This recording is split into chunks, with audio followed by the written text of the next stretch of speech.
বাদশাহ হারুন আর রশিদের দরবারে প্রতিদিন মুসাফির আইসা বলে, আমারে কিছু দান করেন, ভিক্ষা দেন। দুইজন ফকির আইসা বলল, বাদশাহ বিপদে পড়ছি, কিছু টাকা দেন। বাদশাহ প্রতিদিন কিছু কিছু টাকা দেয়। একদিন দুই ফকির একসাথে আবার আসছে, দারোয়ানকে বলতে আছে, দারোয়ান আজকে বাদশাকে খুব বেশি প্রয়োজন, কেন? আজকেও কিছু ভিক্ষা লাগবে। দারোয়ান বলল, স্যার আজকে ঘরে নাই। কোথায় গেছে? সম্ভবত মসজিদে গেলে পাবা। আল্লাহু আকবার বলেন। এবার এই দুই ফকিরের এক ফকির চলে গেছে বাড়িতে, দূর হয়ে গেছে, মসজিদে নামাজ নিয়ে ব্যস্ত, আমি খাড়ায় থেকে করবো কি যাইয়া। আর একজন ফকির মসজিদের পিছনে দাঁড়ায় আছে, চিন্তা করলো ভিতরে ঢুকবো কি ঢুকবো না। জানলার ফাঁক দিয়া তাকায়া দেখলো বাদশাহ হারুন আর রশিদ নামাজরত অবস্থায় দাঁড়ায় আছে। অনেক সময় পর জানলা দিয়ে আবার উকি মাইরা দেখলো হারুন আর রশিদ নামাজে আবার দাঁড়ায় রয়েছে, রুকুতে যায় না। ফকির চিন্তা করলো জানলার ফাঁক দিয়ে শুনি, দেখি বাদশাহ হারুন আর রশিদ কি পরে। যে যাকে চিনে সে তাকে মানে, যে যাকে চিনে না সে তারে মানতে চায় না। যেই লোকটা রবকে চিনছে ফজরের টাইমে কোনো ঠান্ডা তারে ঘরে রাখতে পারে না। কথা কন না? যে তার মালিককে চিনছে, জীবন চলে গেল, সে একটা টাকা তার বাচ্চারে হারাম খাওয়াবে না। যে কবর চিনে, জাহান্নাম চিনে, তার জীবন চলে গেল, কোনোদিন কোনো মেয়ের সাথে হারাম সম্পর্ক করতে পারে না। যে যাকে চিনে সে তাকে মানে, যে যাকে চিনে না সে তাকে মানতে চায় না। ফকির জানলার কিনারায় দাঁড়ায় আছে। আজকে এই কিতাবে পড়লাম, দাঁড়াইয়া দাঁড়াইয়া শুনতেছে বাদশাহ হারুন আর রশিদ সূরা তাহা তেলাওয়াত করতেছে।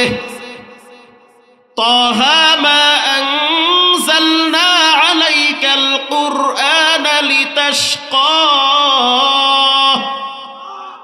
ইল্লা তাযকিরাতাল লিমান ইয়াখশা তানজিলাম মিম্মান খালাকাল আরদা ওয়াস সামাওয়াতিল উলা। ফকির দাঁড়ায় দাঁড়ায় যখন তেলাওয়াত শুনতেছে, তখন ফকিরের দিলটা নরম হয়ে গেছে। কোরআন হলো ঐশী বাণী। আল্লামা দেলোয়ার হোসেন সাইদি রাহিমাহুল্লাহ যখন তাফসির করত, হিন্দুদের কলিজা ঠান্ডা হয়ে যেত, কালেমা পড়ে মুসলমান হয়ে যেত। কোরআন হলো মানুষের কলিজাকে প্রশান্তি দেয়। আমরা যদি সবাই চাই যে আল্লাহর জমিনে আল্লাহর কোরআন প্রতিষ্ঠিত হোক, তাহলে জমিন থেকে দুর্নীতি, চুরি, জেনা, ব্যভিচার বন্ধ হয়ে যাবে। রাগ করলেন নাকি? করেন না। ফকির এবার দাঁড়ায় দাঁড়ায় শুনতেছে সূরা তাহা পড়ে। ফকিরের অন্তরটা নরম হয়ে গেছে। চিন্তা করলো বাদশার কাছে চাবো না, তবে বৈশা বৈশা একটু তার পড়াটা শুনি। যার কাছ থেকে প্রায় দিন ভিক্ষা নেই, এত সুন্দর নামাজে পড়ে, একটু শুনতে থাকি। লম্বা সময় রুকুতে থাকলো। রুকু চিনেন? রুকু লম্বা টাইম, মানে কোনো তাড়াহুড়া নাই, অস্থিরতা নাই, ঠান্ডা মাথায় রুকু। এমন ভাবে রুকুতে আছে মনে হইতে আছে পাখি যদি পিঠের উপরে বসে তারপরেও টের পাবে না। ফকির তাকায় দেখলো বাদশাহ হারুন আর রশিদ সেজদার ভিতরে লম্বা টাইম কাটায় দিছে। একটু পরে ফকির বুঝতে পারলো বাদশাহ হারুন আর রশিদের কান্নার আওয়াজ কানে আসতেছে। ফকির কানটা আর একটু জানলার দিকে ঘেঁষায়া দিল। ফকির নিজে বর্ণনা করেন, ওই ফকির তো পরবর্তীতে আর ফকির ছিল না, আল্লাহ তার সম্পদওয়ালা বানাইছে। ফকির বলেন, আমি কানটা যখন কাছাকাছি নিলাম শুনতে পাইতেছি ফকির বলতেছে, রব্বানা আতিনা ফিদ দুনিয়া হাসানাতাও ওয়া ফিল আখিরা হাসানাতাও ওয়া কিনা আযাবান নার। হাদিসে আসছে যখন কোন বান্দা সিজদা দেয় তখন রব্বুল আলামিন তার কুদরতি পা বান্দার কপালের নিচে ঢুকায়া দেয়। হাত বুলায়া দিয়া বলে, গোলাম তোমার সম্মানী কপাল আমার কুদরতি কপালে ঠেকাইছো। তোমার সম্মানী নাক আর কপাল আমার পায়ের সাথে লাগাইছো, বলো তোমার কি লাগবে, আমি মালিক তোমার জন্য যথেষ্ট। ওয়াসজুদু ওয়াকতারিব, যে যত রবকে সিজদা দেয় সে তত রবের নিকটে চলে যায়। আল্লাহু আকবার বলেন। প্রিয় ভাইয়েরা আমার, ফকির এবার বলল, আমি যখন বুঝতে পারলাম বাদশা কান্নায় ভেঙ্গে পড়ল, আমি তার কান্নার আওয়াজ শুনতেছি, তার দোয়াটাও শুনতেছি। দোয়া শেষ হয়ে গেল। এরপরে আমি দেখলাম বাদশা দুইটা হাত তুইলা কার কাছে যেন ভিক্ষা চাইতেছি। আমি ফকির চিন্তায় পইরা গেছি, এই বাদশা যার কাছ থেকে ভিক্ষা নিয়ে আমাদেরকে দেয় সে তো বাদশার চেয়েও বড় ধনী। আল্লাহু আকবার বলেন। এরপর থেকে ফকির সিদ্ধান্ত নিল, আজ থেকে আমি বাদশার কাছে কিছু চাবো না, বাদশা যার কাছ থেকে চাইয়া নেয় আমিও তার কাছ থেকে চাইয়া নিব। এরপরে ফকির প্রতিনিয়ত ওই মসজিদে আইসা রবের কাছে চায়। রব্বুল আলামিন তার সম্পদে বরকত এত বাড়ায়া দিছে, পরবর্তীতে নিজে কয়েক হাজার কর্মচারী তার বাড়িতে কাজ দিয়েছে। আজকের ধনী কালকের গরিব বানাইতে পারেন কে? এক সময় আপনার বাবার কিচ্ছু ছিল না, রব্বুল আলামিন এখন আপনাকে কোটি টাকার মালিক বানাইছে। এক ঘাটের পানি আর এক ঘাটে যায়, এক নদীর পানি আর এক নদীতে যায়, নদীর পানি ডাইনে যায় বামে যায়, স্থির হয়।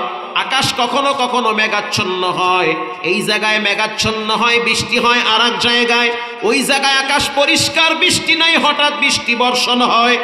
কোনো মহিলার কখনো কখনো বাচ্চা হয় না, আবার একসাথে চারটা হয়ে যায়। জানতে চাই নওগাঁর মুসলমান স্পষ্ট ভাবে বলেন, যেটা কেউ পারে না সেটা একজন পারেন, তিনি হলেন কে?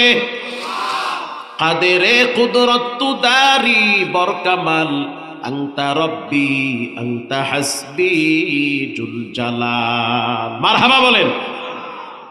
প্রিয় ভাইরা আমার, এজন্য রব্বুল আলামিন বলেন, ওয়া'বুদুল্লাহ, তোমরা রবের গোলামি করো, ওয়াবিল ওয়ালিদাইনি ইহসানা, ওয়া'বুদুল্লাহ ওয়া লা তুশরিকু বিহি শাইআ। আমরা এতটাই নিমুখ হারাম, কুকুর তার মালিককে চিনে, আমরা আমাদের মালিককে চিনলাম না। একটা কুকুরকে যদি এক পিস রুটি দেন, কুকুর আপনার চেহারা দেখে চিনা রাখবে, আপনার বাড়ি পাহারা দিবে। আপনার দোকানের সামনে পা বিছাইয়া সারা রাত আপনার দোকান পাহারাদারি করে। আর আমি মাহমুদুল হাসান এত খারাপ, রবের দেওয়া এত নিয়ামত ভোগ করি, অথচ রবের হক ঠিক মতো আদায় করি না। কুকুর তার মালিককে চিনে, কুকুর তার প্রভু ভক্ত হয়, অথচ আমরা আমাদের মালিকের কাছ থেকে এত গ্রহণ করি, এত নিয়ামত নেই, এত হক আমাদের উপরে দায়িত্ব চলে আসে, তারপরও তার কোনো হক আদায় করি না। দেখছেননি রাত্রিবেলা যখন আপনি কোনো বাজারে যাবেন, বাজারের ভিতরে অনেক দোকানের সামনে কুত্তা পা বিছায়া বইসা থাকে। যখন আপনি দোকানের সামনে দাঁড়াবেন, কুকুর ঘেউ কইরা সামনে চলে আসবে, তার মানে সে সিকিউরিটি গার্ড। সে বলতে চায়, খবরদার, আমি আমার মালিকের কাছ থেকে সারা দিনে এক পিস রুটি খাই, দুই একটা পচা বিস্কুট খাই, কিন্তু আমি আমার মালিকের সাথে নাফরমানি করতে পারি না। আমি আমার মালিক ভক্ত, যার কারণে পা বিছায়া সারা রাত তার বাড়িতে আমি পাহারা দেই।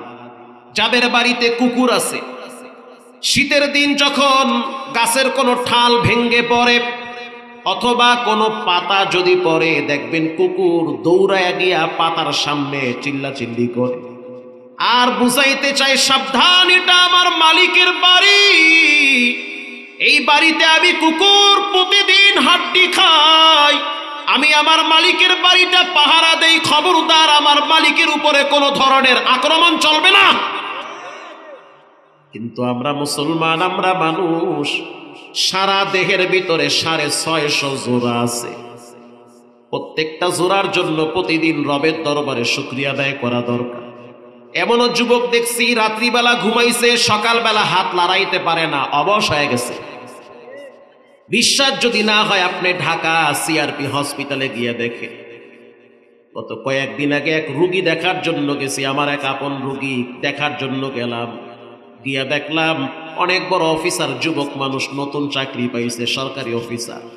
রাত্রিবেলা ঘুমাইছে, সকালবেলা মশারি ভেঙ্গে নিচে পড়ে গেছে, পুরা মশারি সহ নিচে পড়ে গেছে। চোখের পানি ছেড়ে কাঁদে আর বলে, হুজুর কিছুই বুঝলাম না, সুস্থ মানুষ, রাত্রিবেলা ভাত খাইছি, বিবির সাথে গল্প করছি, ঘুমায় গেছি, সকালবেলা দেখি আমি নিচে পড়ে আছি, বিবিও টের পায় না। ব্রেন স্ট্রোক করছে ঘুমের ভিতরে। ম্যাক্সিমাম ব্রেন স্ট্রোক রোগী ঘুমের ভিতরে পড়ে। একটা সাইট লেগে গেছে, ডাক্তার বলছে 3 বছর রেস্টে থাকতে হবে, লড়াইতে পারবেন না। তাহলে চিন্তা করে দেখেন, রবের দেওয়া হাত আমরা চালাইতেছি, পেট্রোল লাগে না, অকটেন লাগে না, ডিজেল লাগে না, মোবিল লাগে না। যুবক ভাই জানতে চাই, রবের দেওয়া হাত পা যে নাড়াও, এটা একজনের দেওয়া নেয়ামত, তিনি হলেন কে?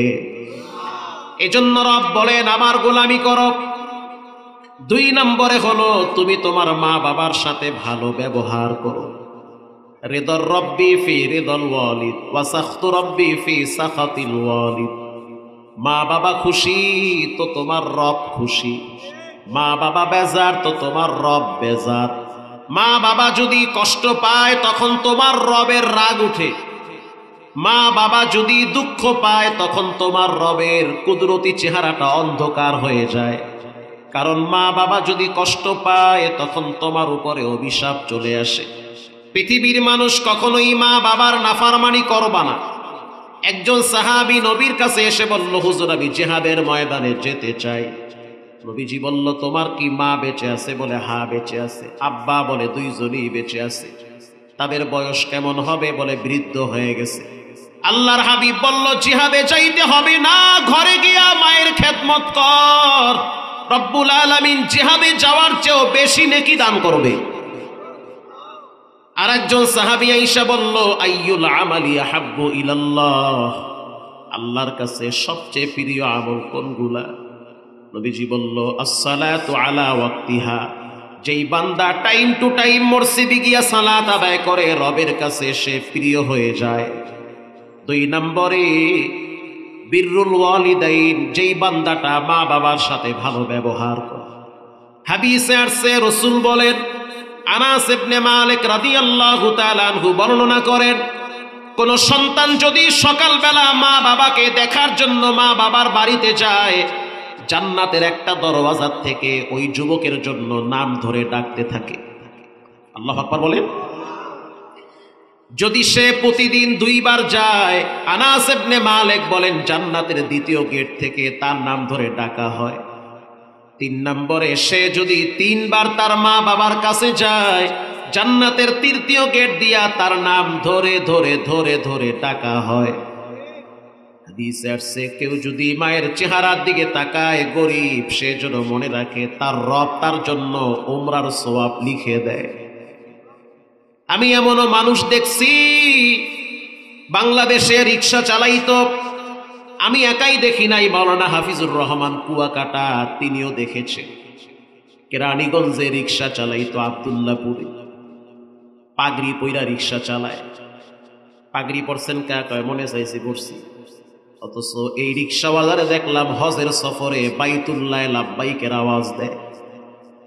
আপনি এটা কোন চোখে দেখেন? কি মনে করলেন এটা স্বাভাবিক কোনো বিষয় নাকি? এটা যখন হজ করতে টাকা লাগে 5 লাখ 6 লাখ, অথচ রিক্সাওয়ালারে দেখি এহরামের কাপড় পইরা চোখের পানি ছেড়ে মালিকের প্রেমে দৌড় শুরু করছে। হে রিক্সাওয়ালা, কেমনে আসলেন মক্কায় হজ করার জন্য? রিক্সাওয়ালা জবাব দিল, আমার ক্রেডিট না, এটা আমার মায়ের দোয়ার ফসল।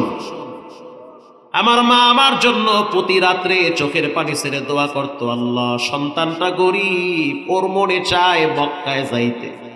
আর আমি জানি গরিব মানুষ দুর্বল, কিন্তু গরিবের আল্লাহ তো দুর্বল হতে পারে না। আল্লাহ দেখায় দিছে হজ করা, যাকাত দেওয়া, মাদ্রাসা মসজিদে দান করা টাকার ব্যাপার না, এটা হলো 4 আঙ্গুলের তকদিরের ব্যাপার। এমনও মেয়র দেখছি ঢাকার, নাম বললে চিনবেন, প্রায় 85টা রাষ্ট্র তিনি সফর করেছে, তার ড্রাইভার আমার গাড়ি চালাইছে। 85টা রাষ্ট্র সফর করেছে, সিদ্ধান্ত নিছে মক্কায় যাব, কিন্তু যাওয়ার নসিব হয় নাই, যাওয়ার আগেই দুনিয়ার থেকে বিদায়। এতগুলা রাষ্ট্র ভ্রমণ করলো, ঘর থেকে ম্যাডামে বলে হজে যান, কারণ ঘরের খবর তো ড্রাইভারেরা বেশি জানে।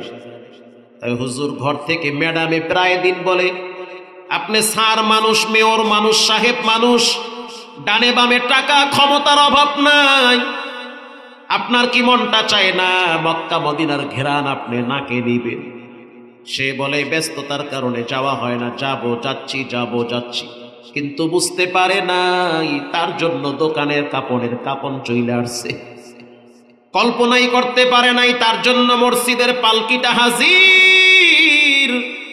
হে যুবক, তুমি মনে করলা বুড়া হওয়ার পরে নামাজ পড়বা, বিয়ে করার পর তুমি মসজিদে যাবা, বাচ্চা হওয়ার পর তুমি ঈমান কবুল করবা, দূরের হিসাব। হতে পারে তোমার মাথার উপরে কাপড়ের কাপন ঝুলতেছে, তুমি হয়তো টেরই পাইতেছো না। বর্তমান বাংলাদেশে মুরব্বীদের চেয়ে যুবকদের মৃত্যু বেশি হয়। প্রিয় ভাইয়েরা আমার, রিক্সাওয়ালা লম্বা সময় গল্প করলো, তিনি এখনো বাংলাদেশে রিক্সা চালায়, এটা তার কর্ম। লা নাদামাতা ফিল আমালি, কোনো কাজে লজ্জা নাই। লজ্জা আছে? হারাম খাওয়া লজ্জার বিষয়, সুদ খাওয়া লজ্জার বিষয়, আরেকজনের জমি দখল করা লজ্জার বিষয়, বাদাম বিক্রি করা, পান বিক্রি করা, আর রাস্তায় রাস্তায় অটো চালানো, এটা লজ্জার বিষয় না, এটা গৌরবের বিষয়, এটা হালাল পন্থায় রোজগার করা। রিক্সাওয়ালা কেমনে হজে আসলেন? মাওলায় চাইলে সব পারে, বান্দায় চাইলে কিচ্ছু পারে না। ধনী মানুষ রিক্সায় উঠছে, আতর লাগায় দিছে হাতে। আতর পাইছেন কই? মসজিদের ইমাম সাহেব আমারে আতর দিছে। যেমন আমার পকেটে এখনো একটা আছে, গাড়িতে ৫-৭টা আতর জমা আছে, যারে ভালো লাগে তারে আমি দেই, এটা আমার মনের ব্যাপার।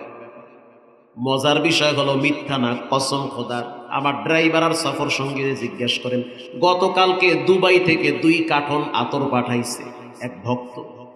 আতর আর আতর। এখন মন চাইছে আমি একজন রিক্সাওয়ালারে দিব, আপনার সমস্যা আছে? মন চাইছে আমি একজন পানের দোকানদারের দিব, আপনার অসুবিধা আছে? দিছে এক ইমাম সাহেব রিক্সাওয়ালারে, ধর আতর নেয়। মক্কায় যাইতে যদিও পারবি না, কিন্তু আমি হজ কইরা আসার সময় আতর লই আইছি, এই আতরটা তোরে দিলাম, তোরে দেখে বড় ভালো লাগছে।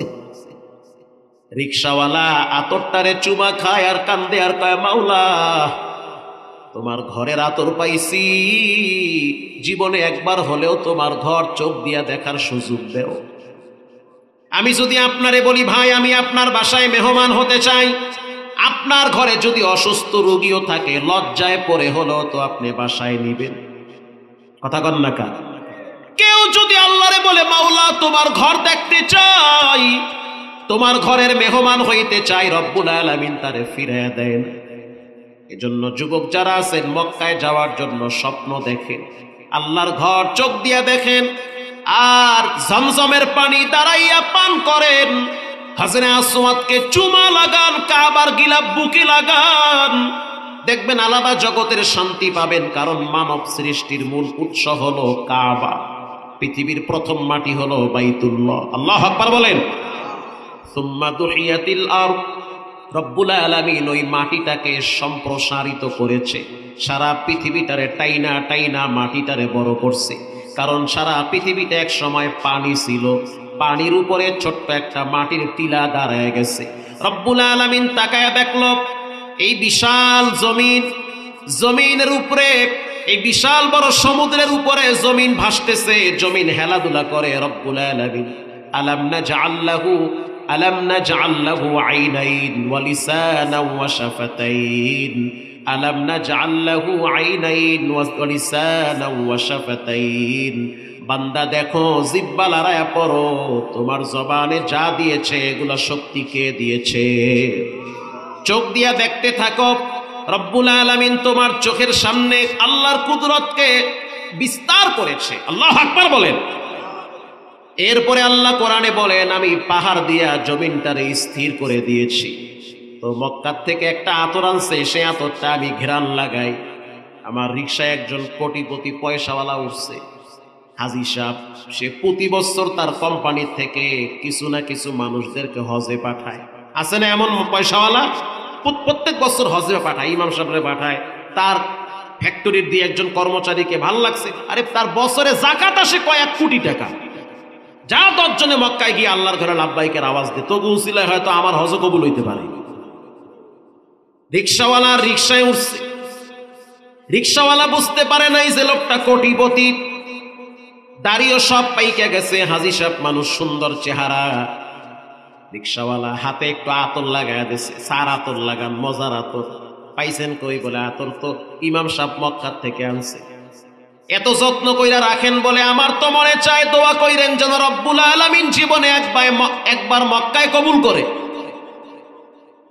এমন ভাবে আল্লাহ মায়া লাগায় দিছে। কোটিপতি বলল, দেরি কইরো না, তোমার পাসপোর্ট না থাকলে কালকে আমার অফিসে দেখা কইরো, রেডি হয়ে যাও, আমার সাথে আগামী বছর হজে যাবা। বলেন, যেটা কেউ পারে না সেটা একজন পারেন, তিনি হলেন কে? আল্লাহ তাআলা পারেন। প্রায় সময় অনেকেই বলে, হুজুর বদলি হজে চলেন, আমার আব্বায়ে মারা গেছে, হজ করতে পারে না, আপনারে পাঠায় দেই। মুস্তাকুন নবী কাসিমি সাহেব প্রতি বছর হজে যায়। কার টাকায় যায়? মানুষ জোর কইরা পাঠায়। আমার টাকায় হজে যায়, প্রতিযোগিতা লাইগা যায়, আমার হজটা আপনি করেন, আমি অসুস্থ, দাঁড়াইতে পারি না। মধুপুরের পীর সাহেব হুজুর প্রায় 55 বছর পর্যন্ত হজ করে, প্রতি বছর শত শত নয়, হাজার হাজার পয়সাওয়ালারা দাঁড়ায় থাকে, হুজুর আমার টাকা নিয়ে হজে যান। আমার আব্বায়ে কবরে গেছে, মা কবরে গেছে, হজ করতে পারে নাই। আমি যে হজ করব নিয়ম কানুন বুঝি না, হয়তো আপনি করলে বেশি ভালো বুঝবেন। প্রিয় ভাইরা আমার, আল্লাহর রসুল বলেন, মা বাবার সাথে সবচেয়ে ভালো ব্যবহারটা হলো আল্লাহর কাছে সবচেয়ে প্রিয়। আল্লাহু আকবার বলেন। 3 নম্বরে আল জিহাদু ফি সাবিলিল্লাহ, আল্লাহর রাস্তায় যারা জিহাদ করে তারা হলো সবচেয়ে প্রিয়।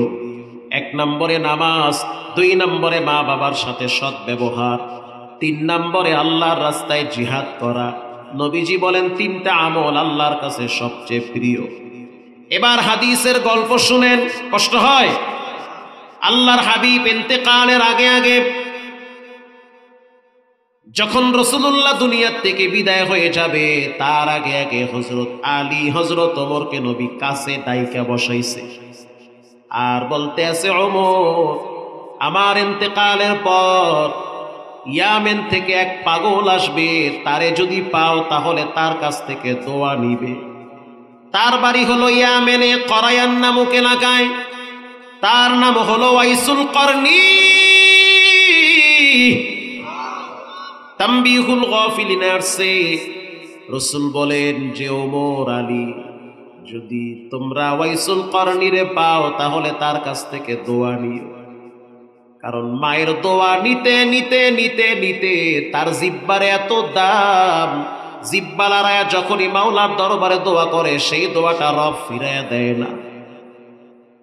ওয়াইসুল করনি চিন্তায় পড়ে গেল যে আমার মা বেঁচে আছে, অসুস্থ, মক্কায় যাব, নবী তো মক্কা থেকে মদিনায় আসছে, তো মদিনায় যাই, কিন্তু আমি মদিনায় কেমনে যাব, আমার মা তো বিছানা বন্দী হয়ে গেছে। আল্লাহর হাবিবের কাছে চিঠি লেখছে। আর এক বর্ণনায় আসছে স্বপ্নে নবীর সাথে সাক্ষাৎ হয়ে গেছে। প্রশ্ন করল, হুজুর, আমার মনটা চায় আমি মদিনায় যাব, আপনাকে দেখব। হাদিসে আসছে যারা ঈমানের হালতে রাসূলকে দেখে তাদের জন্য জাহান্নামের আগুন হারাম হয়ে যায়। আমার মনটা চায় আমি মদিনায় গিয়া আবু বকরকে দেখব, আমার মনটা চায় শেরে খোদা আলীরে দেখব, আমার মনটা চায় আপনার কাছে সবচেয়ে প্রিয় সাহাবী রাইসুল মুফাসসিরিন আব্দুল্লাহ ইবনে আব্বাসকে দেখব, আমার মনটা চায় আমি ওসমান গনিকে দেখব, যেই ওসমানের সম্পদ বহন করার চাবি লাগতো প্রায় 70টা উট। তাহলে বুঝেন কি পরিমাণ সম্পদের মালিক হযরত ওসমান।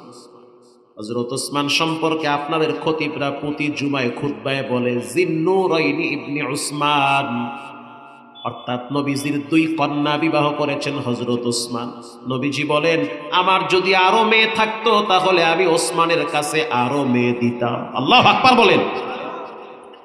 হযরত ওসমান রাদিয়াল্লাহু তাআলা আনহু সম্পর্কে নবী বলেন লিকুল্লি নাবিয়্যিন রাফীকুন ওয়া রাফীকি ইয়ানি ফিল জান্নাতি উসমান, প্রত্যেক নবীর সাথে জান্নাতে এক একজন বন্ধু হবে, আর আমি নবীর সাথে আমার জান্নাতে আমার কলিজার বন্ধু হবে আমার জামাতা হযরত ওসমান। ও মুরব্বী চাচা, সেই ওসমান কবরের পাশে দাঁড়াইয়া বাচ্চাদের মতো কান্দা দিত। ছেলে মরলে কাঁদেন, বাচ্চা অসুস্থ হইলে চোখের পানি বের হয়, বউ মইরা গেলে চোখের পানি ছাইরা কান্দেন, সন্তান মারা গেলে চোখের পানি ছেড়ে কান্দেন, ব্যবসায় লস হইলে হেহে দিয়া কাঁদেন। মা বোনেরা, স্বামী যদি উল্টা পাল্টা করে চোখের পানি বের হয়, স্বামী যদি আর একটা বিয়া করে পুরা দুনিয়া কানতে কানতে মাথায় লয়। অথচ নামাজ জীবনে কতদিন মিস করছে, কবরে যে বাটাম ফাটা আছে, একদিনও রাত্রিবেলা তাহাজ্জুদে কান্দে না। সারাদিন কিরণমালার জি বাংলার সিরিয়াল নিয়ে মা বোনেরা ব্যস্ত থাকে। এটা আপনাদের নওগাঁয় নাই, আমগো বরিশালে আছে। প্রিয় মা বোনেরা সাবধান। হযরত ওসমান রাদিয়াল্লাহু তাআলা আনহু দাড়ি পাকা মুরব্বি কবরের সামনে দাঁড়ায়া বাচ্চাদের মতো কাঁদে। হযরত আবু হুরায়রা বলে, ওসমান, নবীজি বলেছেন উসমান ফিল জান্নাহ, রাসূল বলেছেন আপনি জান্নাতের মেহমান হবেন, আবার নবীর সাথে নবীর জান্নাতে দোস্ত হবেন, আবার নবীজির দুইটা মেয়ে বিবাহ করছে। এত সম্মানী মানুষ কবর দেখলে কেন কাঁদেন? ওসমান বলে, মানুষের মৃত্যুর উপরে প্রথম জেলখানা হলো কবর। হাদিসে রাসূল বলেন, যেই লোকটা সর্বশেষ মারা যাবে যুবক, সেই লোকটাকেও কবরে থাকা লাগবে 40,000 বছর। ভূমিকম্পের ধাক্কার ডরে মসজিদে যান, অথচ স্বাভাবিক হয়ে গেলে মসজিদও চিনে না, নামাজও চিনে না, কোনো খবরই থাকে না। যখন মাটি লড়ে তখন ডরে জুতা ফালায়া মসজিদে গিয়া কয়, আল্লাহ তুমি ছাড়া আমার কেউ নাই। অথচ যখন স্বাভাবিক হয়ে যায় তখন আল্লাহরে কয়, আল্লাহ তোমার লাগে একটু মস্কারি করছি, আমি কিন্তু আগের মতো আছি, আমি নামাজ পড়ুন না তো পড়বই না। কেন তোমার সাথে আল্লাহর এত দুশ্মনী? কেন তুমি আল্লাহর উপরে এত রাগ করলা যে তুমি আল্লাহরে 10টা মিনিট সময় দিতে পারো না? কেন তোমার সাথে আল্লাহর এত দুশ্মনী হইল? কেন তোমার পা গুলা মসজিদে যায় না? কোন শয়তানে তোমার পা গুলারে বাইরে টাইনা ধরছে? ঘন্টার পর ঘন্টা তুমি মোবাইল টিপতে পারো, 30-40 বছর বয়স হয়ে গেছে, 10টা দিন তুমি কি মনে পড়ে তোমার যে কোরআনের পৃষ্ঠা উল্টায় আমি তাকায় তাকায় জিব্বা লড়ায় পড়ছি? এত বড় কেন তুমি নাফরমানি আল্লাহর সাথে লিপ্ত হয়ে গেলা? ওসমান রাদিয়াল্লাহু তাআলা আনহু চোখের পানি ছেড়ে বলল যে কবর হলো মানুষের জন্য প্রথম ঘাঁটি। কবরে যাওয়ার পর কারো যদি ঈমান আমল খারাপ হয়, ওরে দুই পাশের কবরের মাটি এমন জোরে চাপ মারবি, নবীজি দুইটা হাত, এটা হাদিস, সহিহ হাদিস, মিথ্যা হাদিস না, নবীজি দুইটা হাত উঁচা করে আঙ্গুল ফাঁক কইরা একটা আরেকটার ভিতরে ঢুকায় দিছে। রাসূল বলল, কেউ যদি ঈমান হারা হয়ে কবরে যায়, ওরে দুই পাশের মাটি এমন জোরে চাপ দিবে, ডান পাজরের হাড্ডি বাম পাজরে ঢুইকা যাবে, এরকম ঢুকে যাবে। ওই দিন আপনার চিৎকারের আওয়াজ পশু পাখি শুনবে, আপনার সন্তান আর বিবি শুনবে না। প্রস্তুতি গ্রহণ করেন, যাদেরকে আপন মনে কইরা আল্লাহরে ফাঁকি দেন, এরা আপন না, এরাই হলো ফাঁকি। ওয়াইসুল করনি বলে, ওগো আল্লাহর হাবিব, আমার মনে চায় আমি ওসমানকে দেখব, কিন্তু আমি কেমনে চাই? আমার মা তো বৃদ্ধ মহিলা, বিছানায় পড়ে আছে, অসুস্থ। আমার মা নিজে খাইতে পারে না, একা একা দাঁড়াইতে পারে না, আমি গেলে তো মায়ের খেদমত করার কেউ থাকে না। মা বলল, সন্তান, তোমার কষ্টটা বুঝতে পারছি, তোমার মনটা পড়ে আছে মদিনার দিকে, আমার খেদমত করা লাগবে না, তুমি মদিনায় চলে যাও।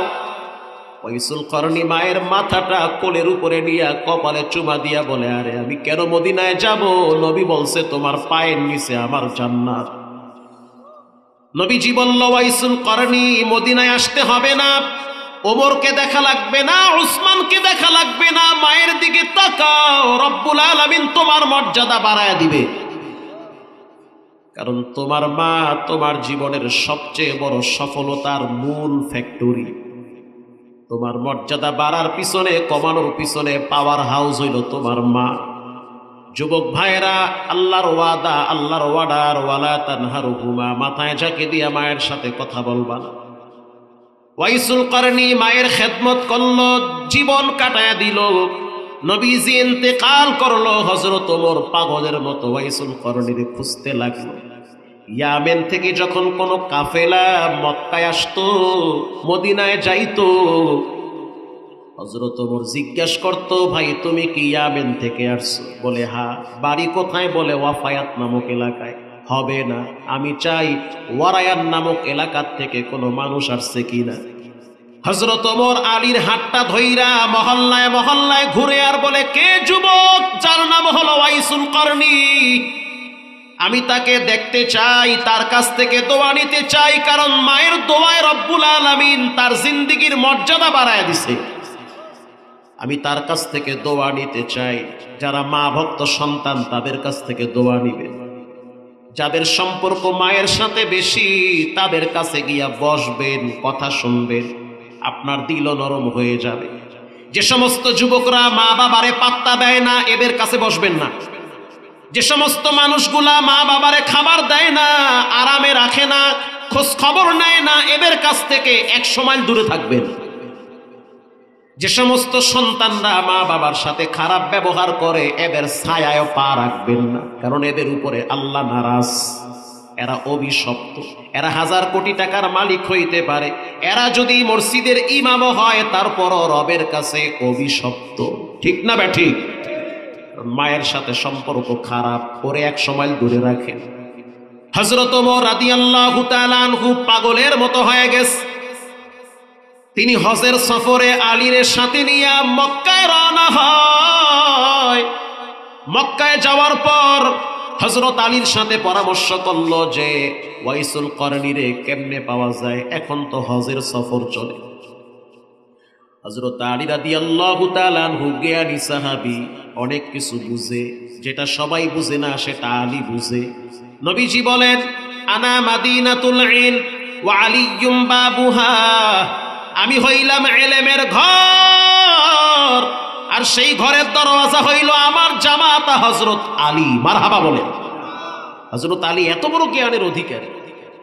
হযরত আলী বলেন, ভাই ওমর, আমরা একটা কাজ করি, আমরা দেখি ইয়ামেনের কোনো কাফেলা আসছে নাকি। বলে হ্যাঁ চলেন। হাঁটতে হাঁটতে হাঁটতে হাঁটতে চলে গেল পাহাড়ি অঞ্চলে, মক্কা থেকে 1.5-2 কিলোমিটার দূরে। তাকায়া দেখলো খেজুর গাছের নিচে বিশাল বড় একটা তাঁবু টানানো, ঘরের মতো। কষ্ট হয় আপনাদের? হযরত ওমর বলতে আছে, ভাই আলী, গিয়া জিজ্ঞেস করো এই ঝুপড়ির ভিতরে, ঘরের ভিতরে মানুষগুলা কারা, এদের বাড়ি কোথায়। হযরত আলী সামনে দাঁড়ায়া তাঁবুর ভিতরে সালাম দিল, জবাব আসলো। হযরত আলী প্রশ্ন করলো, এই কাফেলা কোথা থেকে আসছে? বলে ইয়ামেন থেকে। হযরত আলী ওমরের দিকে তাকাইয়া বলতে আছে, ও ভাই, এই কাফেলা নাকি ইয়ামেন থেকে আসছে। হযরত ওমর রাদিয়াল্লাহু তাআলা আনহু তিনিও যখন ভিতরে ঢুকে গেছে অনুমতি নিয়ে, দেখলো অনেকগুলা মানুষ, কেউ শুয়ে আছে, কেউ বসে আছে, কেউ কোরআন পড়ে, কেউ হাদিস পড়ে, এক একজনে এক এক ইবাদতে লিপ্ত আছে। হযরত ওমর বলতে আছে, ও ইয়ামেনের বাসিন্দারা, বলো তোমাদের মাঝখানে করায়ান নামক এলাকার থেকে কারা আসছে?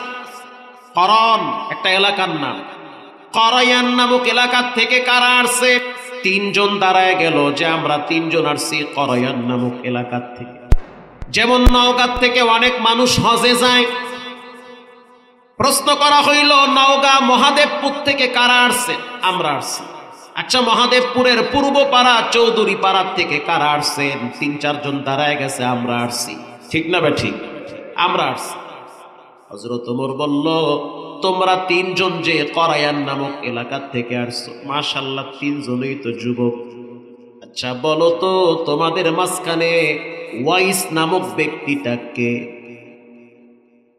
একজনে বলতে আছে আমি চিনি না, আর একজনে বলতে আছে আমিও চিনি না, আর একজনে বলতে আছে ওয়াইস নামক একজন ব্যক্তি আছে আমি চিনি, আমার চাচাতো ভাই হয় দূর সম্পর্কে, কিন্তু সে তো পাগল টাইপের মানুষ, কোনো মূল্য নাই, পাগলা টাইপের মানুষ। হযরত ওমর বলতে আছে দেখতে কেমন? বলে স্বাস্থ্যবান, উঁচা লম্বা। নবীজি আগের থেকেই তার আকৃতি বর্ণনা করছে। নবীজি আগের থেকেই বলছে, ও ওমর, ওয়াইসুল করনি দেখতে এমন হবে, স্বাস্থ্য এমন হবে, তার পিঠের ভিতরে কালো একটা চিহ্ন থাকবে, তার জাবার হাতাগুলা বড় বড় থাকবে, উজু করার পর জামার হাতা দিয়া নিজের পানি মুছে ফেলাইবে। আল্লাহর হাবিবের বর্ণনা অনুযায়ী হযরত ওমর রাদিয়াল্লাহু তাআলা আনহু তিনি যখন বলল পাগল টাইপের সেই লোকটা কোথায় আছে, আর একজনে বলতে আছে পাগল মানুষের খুঁজা লাভ কি? হযরত ওমর বলতে আছে সে তো পাগল না, বরং তোমরাই পাগল। তোমরা পাগল, সে পাগল না, তাকে দেখা লাগবে। আমরা অনেক দূর থেকে আসছি তার তালাশের জন্য। এরাও জানে না যে ইনি হইল ওমর, ইনি হইল আলী। সেই ভাই বলতে আছে ওয়াইস তো মাঝে মাঝে রাত্রিবেলা পাহাড়ে দাঁড়াইয়া একা একা নামাজ আদায় করে। আমরা করি তাঁবুতে, সে পাহাড়ে দাঁড়ায় নামাজ করে। হযরত ওমর আলীর হাতটা ধইরা বলতে আছে ও ভাই চলো পাহাড়ে চলে যাই। হাইটা হাইটা হযরত ওমর পাহাড়ের চূড়ায় দাঁড়াইছে। দাঁড়াইয়া দেখলো ওয়াইসুল করনী নামাজে দাঁড়ায় আছে। হযরত ওমর দেখার সাথে সাথে কলিজার ভিতরে কামড় মারছে, বুইজা ফেলাইছে এটাই মনে হয় ওয়াইসুল করনী হবে। একা একা নীরব, কেউ নাই, ডাইনে বামে কোনো মানুষ নাই, নীরবে একা একা পাহাড়ে দাঁড়াইয়া বাইতুল্লাহর দিকে ফিরে ফিরে সালাত আদায় করে। ওখানে দাঁড়াইলেই তো বাইতুল্লাহ দেখা যায়। হযরত ওমর রিল্যাক্সে দাঁড়িয়ে আছে, হযরত আলীও দাঁড়ায় আছে, আর ওয়াইসুল করনী ঠান্ডা মাথায় নামাজ পড়তেছে। ওই যে বললাম না যে যারে চিনে সে তারে মানে। যে আল্লাহরে চিনছে ফজরের নামাজ থেকে কোনোদিন পিটাইয়াও তারে দূরে সরানো যাবে না। নামাজ লম্বা টাইম আদায় করলো। নামাজ শেষ করার পর হযরত ওমর তিনিও দাঁড়ায় দাঁড়ায় নামাজ দেখলো। নেককার আল্লাহওয়ালাদের নামাজ দেখলেও তো শান্তি লাগে। নামাজ শেষ করার পর ওয়াইসুল করনী দাঁড়াইয়া দুইটা হাত কাবার দিকে ফিরাইয়া দিল। দুইটা হাত কাবার দিকে ফিরাইয়া চোখের পানি ছেড়ে কান্দে আর কয় রব্বির হামহুমা কামা রব্বায়ানি সগীরা, রব্বির হামহুমা কামা রব্বায়ানি সগীরা।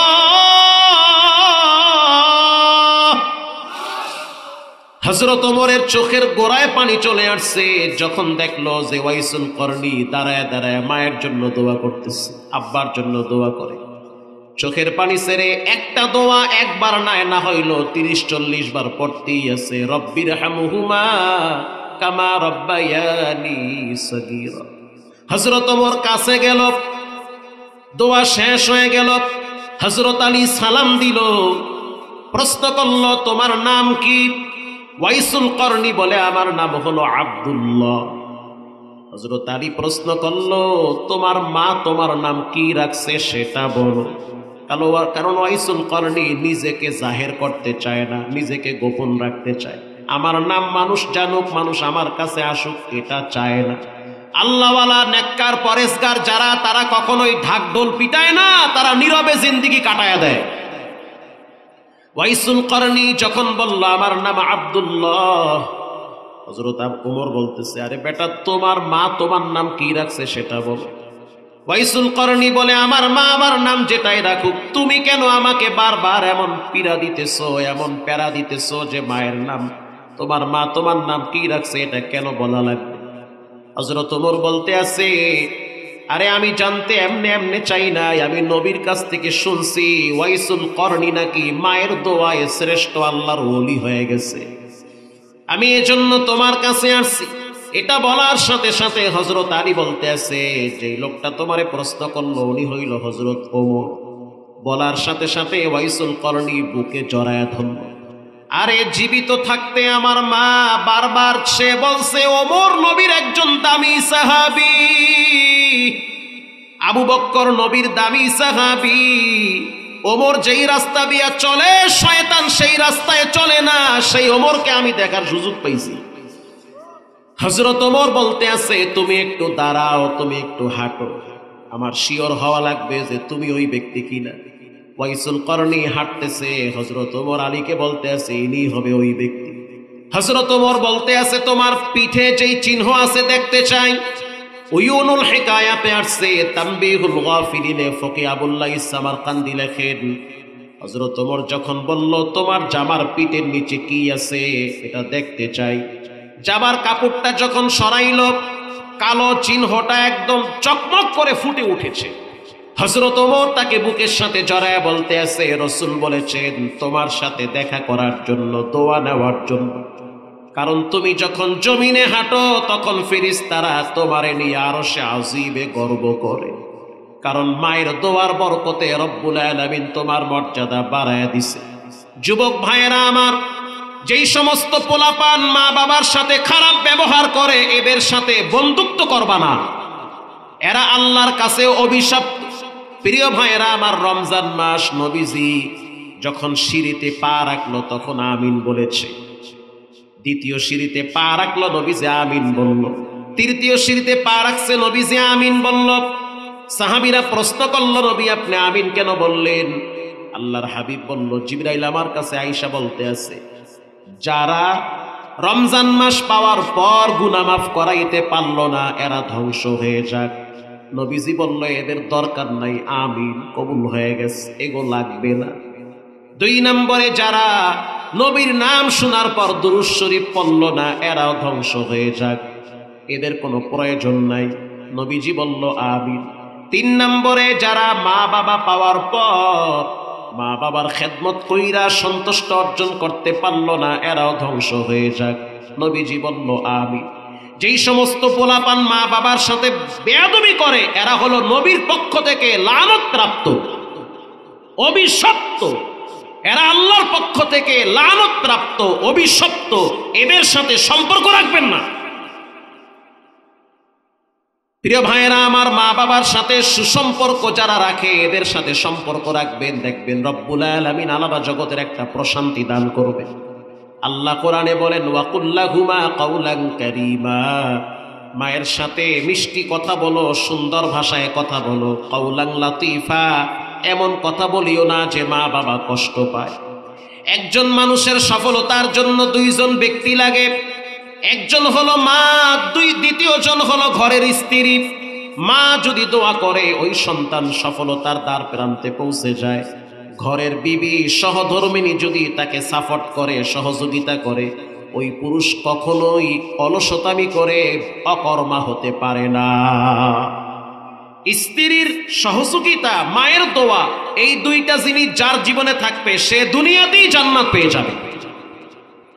আজ থেকে পাক্কা নিয়ত করে নেন, জীবনে কোনোদিন নামাজ ছাড়বো না, হারাম খাবো না, মা বাবার সাথে বেয়াদবি করবো না, জীবনে কোনোদিন গুনাহের কাছেও যাব না, মা বাবার সাথে দুর্ব্যবহার করব না।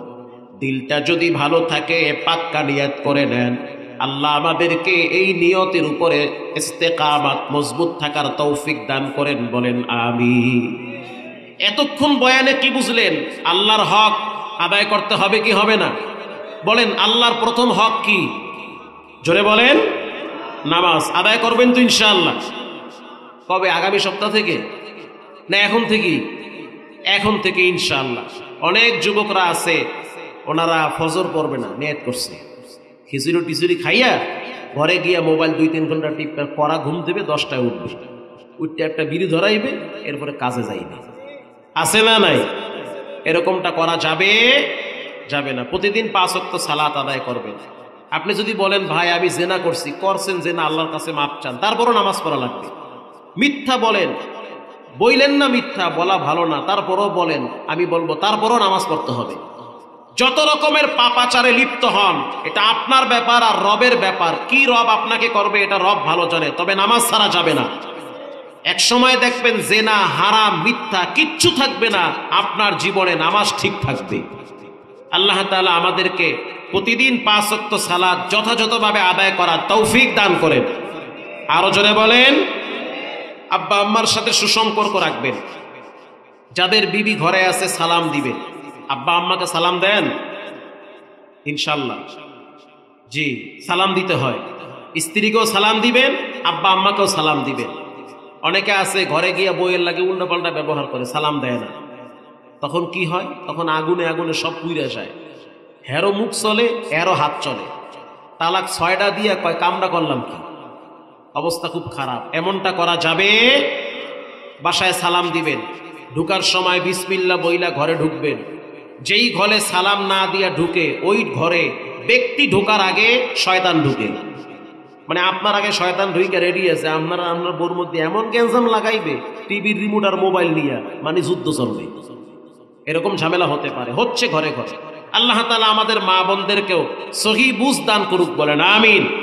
আরো জোরে বলেন আমিন। এই মাহফিলটা হওয়াতে আপনারা খুশি না বেজার? প্রতি বছর হোক, আমরা চাই কি চাই না? আল্লাহ তাআলা যুব সমাজকে আর্থিক, মানসিক, শারীরিক সব দিক থেকে ভরপুর কামিয়াবির জিন্দেগি দান করুক, আমিন বলেন। নবীজি বলেন একটা জিনিস সাথে যাবে, তার নাম হলো লা ইলাহা ইল্লাল্লাহু মুহাম্মাদুর রাসূলুল্লাহ। মুহাম্মদ হামিদু হামদু খুদা বস, খুদা হামদু মুহাম্মদ মুস্তাফা বস। ঘুমায় গেছেন? পরীক্ষা করব, কথা কন না। কে কে ঘুমাইছেন তুই হাত তুলে আল্লাহকে দেখা। আল্লাহু আকবার। এরাই ঘুমায় না, এই দুইজনই ঘুমায় না। এরা যে ঘুমায় না এর লেগে তো হাত তুলছে, কথা কন না। শরীরে জোশ আছে, মুরব্বীকে শরীরে জোশ আছে। জুয়ান পোলাপান তো পোতায় গেছে, মুরব্বীকে শরীরে এখনো জোশ আছে। এমনও মুরব্বী দেখছি তিনটারে হওয়াই হেলায় এক ধাক্কায়, কথা কন না। আর পোলাপান মোবাইল টিপতে টিপতে মাথার ব্রেন এমন হইছে, আন্দি গুন্দি ফ্রিজ ধরে ঠেলে আর কয় ফ্রিজটা রাস্তার মাঝখানে কা, মানে মেমোরি হ্যান হয়ে গেছে। এবার বলেন সব ক্ষমতার মালিক কে? একমাত্র আমল কবরে যায়। আল্লাহর হাবিব বলেন ইদা উদিআল মাইয়িতু ফি কবরিহি জাআল কুরআনু ইনদা রাসি। একটা লাশ যখন কবরে রাখা হয় তখন তার বন্ধু হিসেবে সর্বপ্রথম মাথার কিনারায় কোরআন দাঁড়িয়ে যায়। আল্লাহু আকবার, জোরে বলেন। কোরআন দাঁড়ায় বলে এই বেয়াদবি করবি না, আমি কোরআন।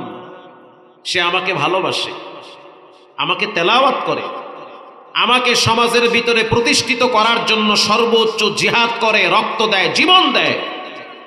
আমি কোরআন। মাথার পাশ দিয়ে কোনো ধরনের চাপ দিবা না, আমি তাকে সিকিউরিটি দেওয়ার জন্য তার পাশে বন্ধু হিসেবে দাঁড়ায় গেছি। আল্লাহু আকবার, জোরে বলেন। আল্লাহর রাসূল বলেন কিছুই তোমার না, তাহলে কি তোমার? ইল্লা মা আকালতা ফাআফনাইতা, তুমি যা খাবা ওটাই তোমার। এই বয়ান যখন আমি বরিশালে করলাম, চরের ভিতরে, একেবারেই চর, তিনটা নদী পার হয়ে যাওয়া লাগে, বিশাল একটা দ্বীপ। এলাকার নাম হলো চর কাউয়া। চর, আরো জোরে, চর কাউয়া। যখন আমি বললাম নবীজি বলছে ইল্লা মা আকালতা ফাআফনাইতা, যা খাবা তাই তোমার, খাও, ভালো মন্দ খাও, কিপটামি কইরো না। কিছু মানুষ আছে খায়ও না খাওয়ায়ও না,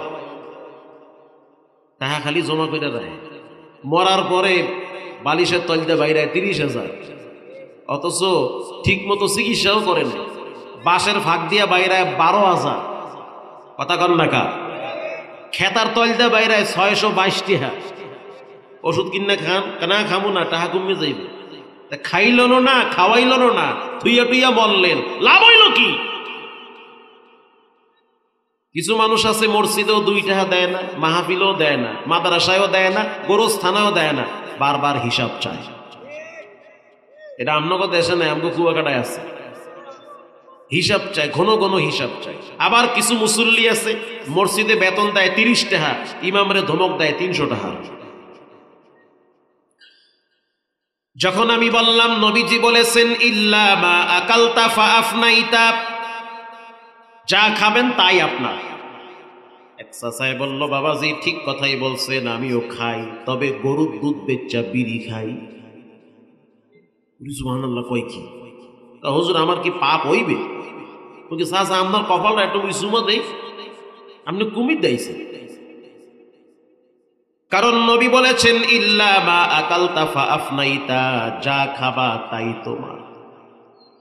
আমাদের দেশের অনেক মুরব্বীরা আছে আল্লাহর দেওয়া নেয়ামত গাছে সবরি কলা ধরছে, সবরি কলা বিক্রি করিয়া গুল কিনা খায়, 512 জর্দা 3 আইটেমের লাগায়া খাইতে থাকে।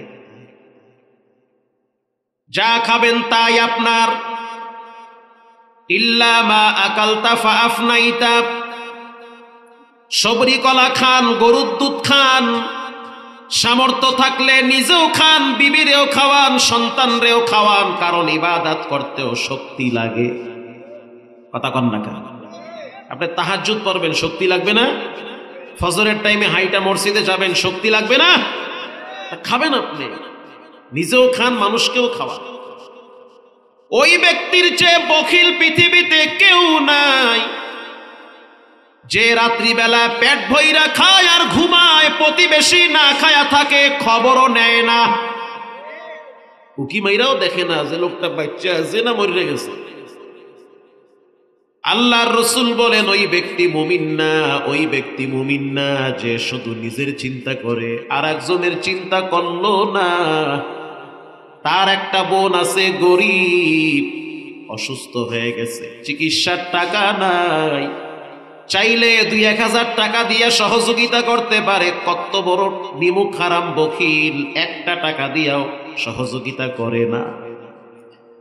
আপনার বাড়িতে দূরের মানুষ দাওয়াত পায়, অথচ প্রতিবেশী গরিব, বিবাহের অনুষ্ঠানে তারা দাওয়াত পায় না। কথা কন না কা? নওগাঁ থেকে গাড়ি নিয়ে আইসা আপনার ঘরে খায়, দূরের বন্ধু বান্ধব আইসা আপনার বের বিবাহের অনুষ্ঠানে খাইতে থাকে, অথচ প্রতিবেশী গরিব, অসহায়, রাত আনে দিন আনে, রাতে খায় দিনে খায়, কষ্টে রাত দিন কাটায়। একটা বারের জন্য তাকাইয়া দেখলেন না? নবীজি বলেন পেট বইরা খাইলা, দূরের মানুষরে খাওয়াইলা, কিন্তু ইমানদার হতে পারো না। প্রতিবেশীর খবর নেই তোমার। আল্লাহ রাব্বুল আলামিন বলেন ইয়াউমা লা ইয়ানফাউ মালু ওয়ালা বানুন।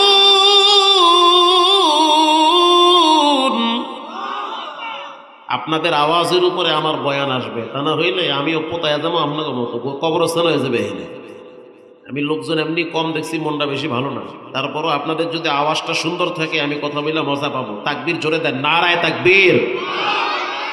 ওই যে চাচায় মনটা খারাপ করে হইয়া রয়েছে, এটা হইল কিছু? একটু লড়িয়ে সরিয়ে বইবে, 2-4টা কথা কইবেন না, আজরাল ঠিক আছে মারিল আমার।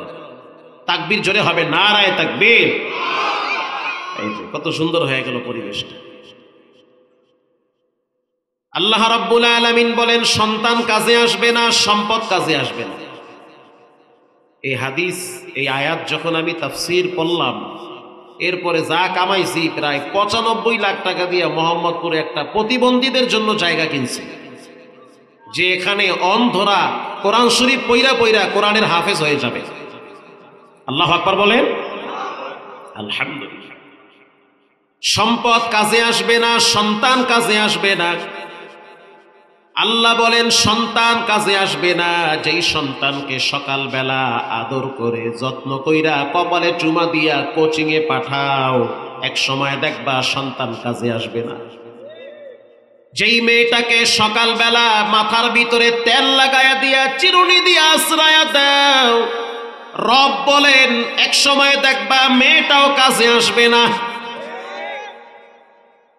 আপনার চোখের সামনে মেয়েটারে প্রতিদিন ধমক দেন, কেন তুমি প্রাইভেটে ঠিক মতো যাও না, কোচিং এ কেন যাও না, অথচ উপযুক্ত মেয়েটা পাশের রুমে ঘুমায়, একদিনও ফজরের নামাজের জন্য ধমক দেন না। এই মাইয়ার কাছ থেকে আপনি কি আশা করেন? আউযুবিল্লাহ নাউযুবিল্লাহ, কোনোটাই কামে আইবে না। আপনার চোখের সামনে আপনার সন্তান বড় হচ্ছে, সারা রাত জেগে জেগে পাবজি ফ্রি ফায়ার খেলায়, মোবাইলে জুয়া খেলায়। আপনি বাপ দেখেন, কিছুই বলেন না, শুধু দুনিয়ার শিক্ষার জন্য ব্যস্ত হয়ে যান। যেই বাপ তার সন্তানকে রব চিনায় না, রসুল চিনায় না, পশ্চিম চিনায় না, হালাল হালাম চিনায় না, সতর চিনায় না, বড় ছেলে হাফ প্যান্ট পইরা হুন্ডা চালায়, রান বাইর করে রাখে, বাপে হাজি সাহেব দেখে আর আসে আর মজা লয়। বাপটাও হইছে বড় শয়তান। কিছুই কয় না, ছায়া থাকে, খুব মজা পায়। অথচ 17 ঢাকা ফরজ। আল হায়াউ শু'বাতুম মিনাল ঈমান, লজ্জা হইল ঈমানের অঙ্গ। যার লজ্জা নাই তার কি নাই? তার ঈমান। উপযুক্ত মেয়েটা বড় হয়েছে, পোশাক আদি বেশি সুবিধার না, একটা দিনও মা বাবা শাসন করে না, কিছুই বলে না। রব বলেন অপেক্ষায় থাকো, ছেলেও কাজে আসবে না, মেয়েও কাজে আসবে না। ছেলে মেয়ে যদি রব না চিনে, হালাল না চিনে, হারাম না চিনে, লজ্জা শরম না চিনে, কসম খোদার এক সময় দেখবেন মা বাবাও চিনবে না। চিনে যে না, এরকম 10টা ঘটনা আমার পকেটে আছে। ঢাকার মতিঝিলে একজন ওস্তাদ, মাদ্রাসার প্রিন্সিপাল, ঢাকার একটা উল্লেখযোগ্য শিক্ষা প্রতিষ্ঠান, মাদ্রাসায় সন্তানকে পড়ায়। ওই মাদ্রাসায় বেশিরভাগ সন্তান হলো ধনীদের সন্তান, নামকরা প্রতিষ্ঠান, চান্স নেওয়া লাগে। সচিবের ছেলে পড়ে, ডিআইজির ছেলে পড়ে, আমি চোখ দিয়া দেখছি। র্যাবের ঊর্ধ্বতম কর্মকর্তা, তাদের ছেলেমেয়েরা পড়ে। তো একদিন ছোট্ট একটা বাচ্চা তার মা সাথে নিয়ে মাদ্রাসায় আইসা বলে, উস্তাদ এই বাচ্চাটা আপনার মাদ্রাসায় পড়ে, এটা আমার ছেলে, কিন্তু আমার ছেলে বড় হচ্ছে, মনে হচ্ছে দিন দিন পশুর মতো ব্যবহার করে, ও আপনার মাদ্রাসায় নাজেরা খানায় পড়ে।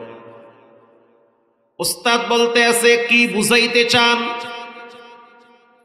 গার্জিয়ান বলতে আছে আমার এই সন্তানের বয়স মাত্র 7 বছর, কিন্তু আমার এই সন্তানটা মাঝে মাঝে আমি মায়ের গায়ে হাত দেয়, ওর বাবার গায়ে মাঝে মাঝে রাগ কইরা হাত তুলে, রিমোট দিয়া বাবার মাথায় বাড়ি মারে। রিমোট চিনেন? রিমোট চিনেন না? টিভির রিমোট, এটারে কি কন, মিষ্টি কন না রিমোট কন? রিমোট, টিভির রিমোট। এই রিমোট দিয়া মাঝে মাঝে বাবার শরীরে আঘাত করে। ওস্তাদ জিব্বায় কামড় দিয়ে চিন্তায় পড়ে গেল, এত নতুন মাসুম বাচ্চা কেমনে বাবার গায়ে হাত দেয়, কেমনে মায়ের গায়ে হাত তুলে, এত সাহস কেমনে পায়? নিশ্চয়ই এর ভিতরে কোনো কাহিনী আছে। কামা তাদিনু তুদানু, যেমন কর্ম তেমন ফল। যত লুকুন পানিতে নামবা তত লুকুন ভিজবা। গোপনে যদি একটা মেয়ের ওন্না ধইরা টান দাও, মনে কইরো না তুমি বাইচা গেছো, অপেক্ষায় থাকো, 30 বছর পরে হলো তোমার প্রাপ্য তোমার রব বুঝাইয়া দিবে। ঠিক কথা, বুঝা যাবা কি ঘটতেছে, দেখবা, কাঁদবা, কিচ্ছু বলতে পারবা না, কিছুই বলতে পারবা না।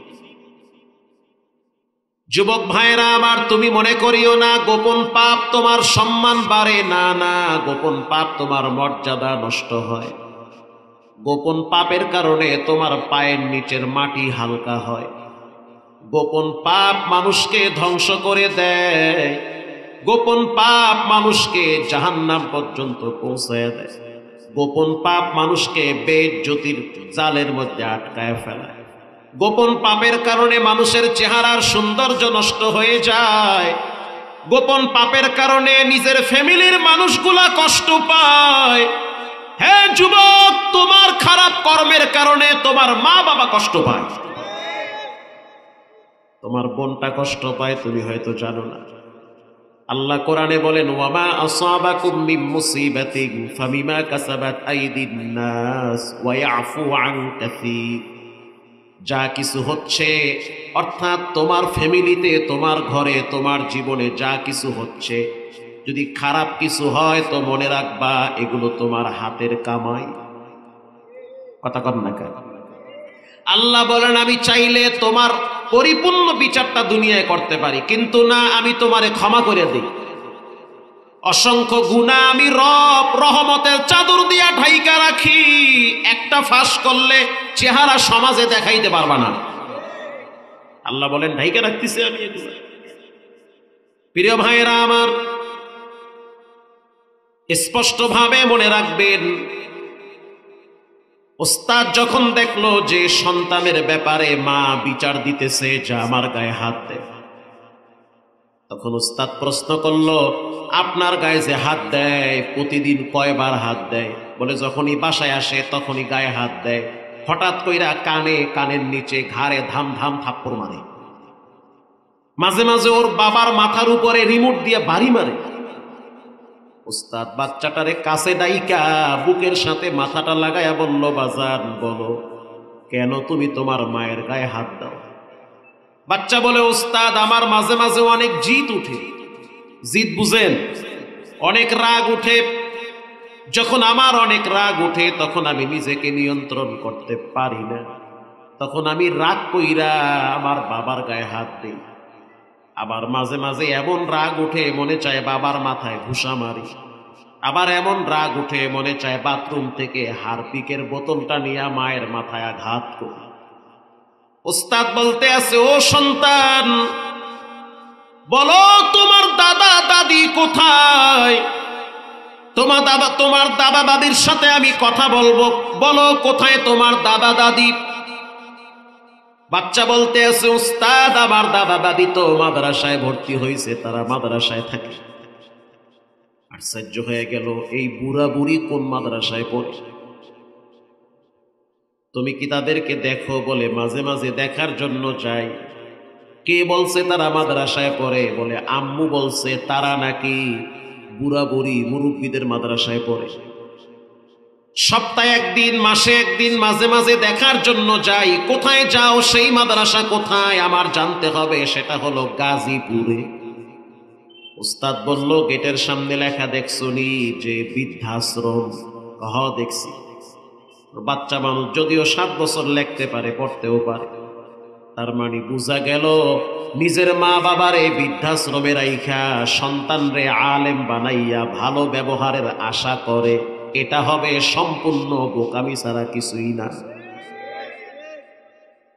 উস্তাদ বলে, ও সন্তান তুমি যখন বৃদ্ধাশ্রমে যাও তোমার দাদি তোমার সাথে কি বলে? বাচ্চা তখন বলে, উস্তাদ আমার দাদি আমার বুকের সাথে জড়ায়া ধইরা কপালে চুমা দিয়ে বলে, নাতি রে, যেই ব্যবহার তোমার বাপ আমার সাথে করছে এই ব্যবহারটা তুমি তোমার মায়ের সাথে কইরো না। আমি তো সহ্য করতে পারি না, নীরবে একা একা কাঁদি, কারণ আমার কষ্ট হয়, তারপরও চাই না যে আমার সন্তানের কষ্ট হোক।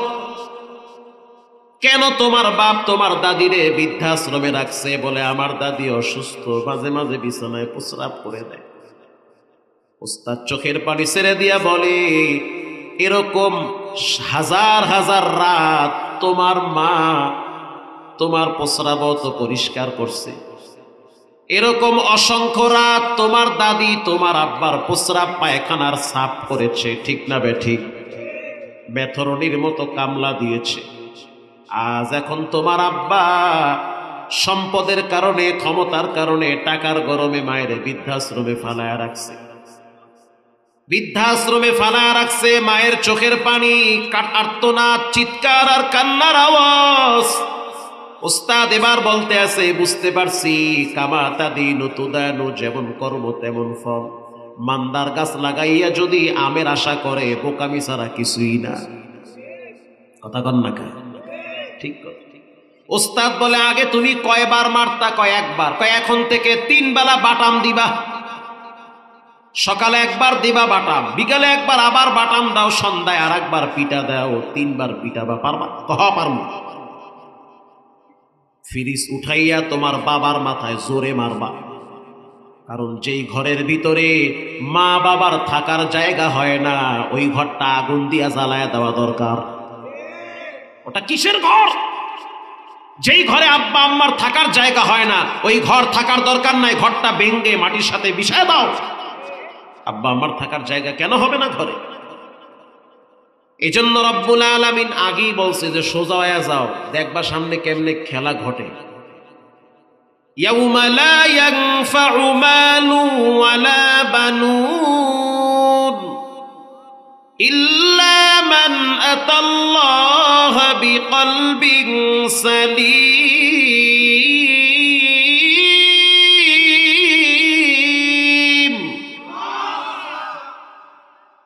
তলাবারা চে খুশি ও চেহেরফ হাফেজ সদুল কোরআন খানি দিলারফ।